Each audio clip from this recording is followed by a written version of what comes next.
اتنا کہ ہم بہت آسانی سے اس کا اندازہ لگا سکتے ہیں۔ بلیک ہول کو ہم دیکھ نہیں سکتے کیونکہ اس سے ٹکرانے والی روشنی لوٹ کر واپس نہیں آتی، یعنی جو بھی آبجیکٹ بلیک ہول کے پاس سے گزرے گا وہ اس کے اندر چلا جائے گا، اس سے بچنے کا کوئی بھی راستہ نہیں ہے۔ پر دوستو اس کی بھی ایک حد ہے، اس کے باہر کا مخصوص دائرہ۔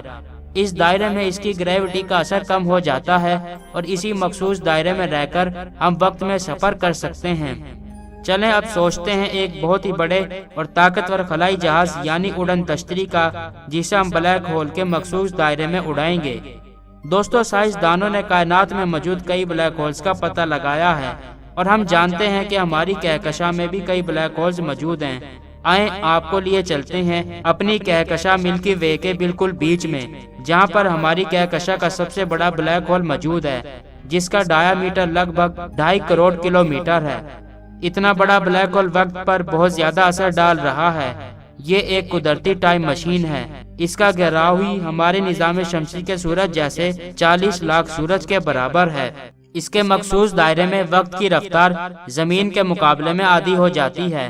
ہمارا خلائی جہاز اس کے مخصوص دائرے میں اڑے گا، جس سے اس کی گریوٹی ہمارے خلائی جہاز پر اثر نہیں کرے گی۔ ہمارے لیے وہاں پر وقت کی رفتار آدھی ہو جائے گی، اور جس وقت ایسا ہوگا اس وقت خلائی جہاز کے اندر بیٹھے سبھی مسافر وقت میں سفر کر رہے ہوں گے۔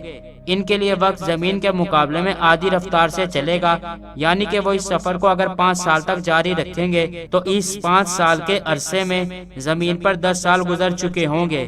ہمیں اپنے خلائی جہاز کو بہت احتیاط سے اس کے مخصوص دائرے میں اڑانا ہوگا، ورنہ ہم اس کی گریوٹی کے دائرے میں آ جائیں گے۔ صرف احتیاط سے ہی اڑتے ہوئے ہم وقت میں سفر کر پائیں گے۔ پر دوستو وقت میں سفر کرنے کے لیے اس طریقے کی راہ میں بہت رکاوٹیں ہیں۔ ہمارا اس انداز میں بلیک ہول کے ذریعے وقت میں سفر کرنے کی سوچ سے بہت سے سوالات پیدا ہوتے ہیں۔ ہماری زمین کے سب سے پاس والا بلیک ہول ہی ہمارے سے 1600 نوری سال کے فاصلے پر ہے، اور ایک نوری سال وہ ہوتا ہے جو روشنی ایک سال میں طے کرے، یعنی کہ جہاں روشنی بھی 1600 سالوں میں پہنچے گی وہاں ہم کیسے پہنچ سکتے ہیں؟ اور اس دنیا میں روشنی کی رفتار سے زیادہ اور کسی کی رفتار نہیں۔ ہمیں تو وہاں پہنچنے میں لاکھوں کروڑوں سال لگ جائیں گے، اور اس کے علاوہ بلیک ہول میں سفر کرنے کی سوچ سے ہم وقت میں بہت زیادہ آگے نہیں جا سکتے۔ دوستو یہاں پر آ کر ہمارا وقت میں سفر کرنے کا خواب ایک بار پھر ٹوٹنے لگتا ہے۔ سائنسدان اس سچ کو مانتے ہیں، لیکن صرف ایک سوچ کی حد تک۔ بلیک ہول کی مدد سے بھی ہمیں وقت میں سفر کرنے کے لیے لاکھوں کروڑوں سال کا سفر طے کرنا ہوگا۔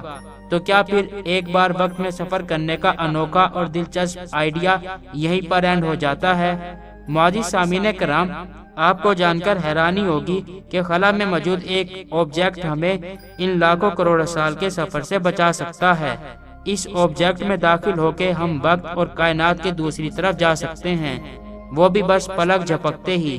اس حیران کن آبجیکٹ کا نام ہے وارم ہول۔ وارم ہول خلا میں موجود خلائی سوراخ ہوتے ہیں جو کہ نہ صرف کائنات کے 2 کناروں کو آپس میں جوڑتے ہیں بلکہ وقت کے 2 کناروں کی طرف الگ الگ بھی کھلتے ہیں۔ سائنسدانوں کا ماننا ہے کہ اس میں داخل ہو کے ہم وقت میں سفر کر سکتے ہیں۔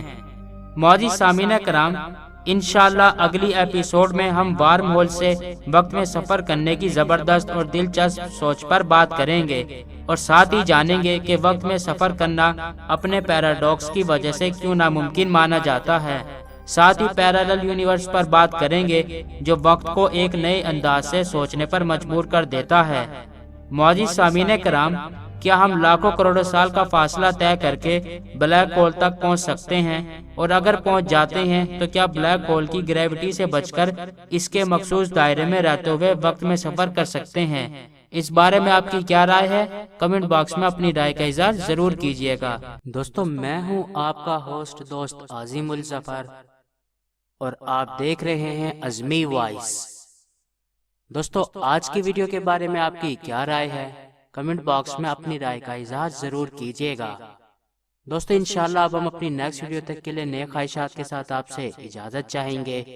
خوش رہیں، خوشیاں بانٹیں، جیئیں اور جینے دیں۔ اپنا اور اپنے چاہنے والوں کا خیال رکھیے۔ لانگ لیو پاکستان، لانگ لیو پاک آرمی۔ اللہ ہم سب کا حامی و ناصر ہو۔ فی امان اللہ، گڈ بائے۔ دوستو یہ ویڈیو آپ کو کیسی لگی، اچھی یا بری؟ اپنی رائے کا اظہار کمنٹ باکس میں ضرور کریں۔ تاکہ ہمیں پتہ چل سکے ہم جو محنت کر کے ویڈیوز بنا رہے ہیں آپ کو پسند بھی آ رہی ہیں یا نہیں۔ ویڈیوز کو لائک، کمنٹ یا شیئر کرنے کے آپ کے بالکل بھی پیسے نہیں لگیں گے، البتہ ہماری حوصلہ افزائی ضرور ہوگی، اور اگر ویڈیو میں کوئی خرابی ہے تو ہم اس کو دور کر پائیں گے۔ شکریہ۔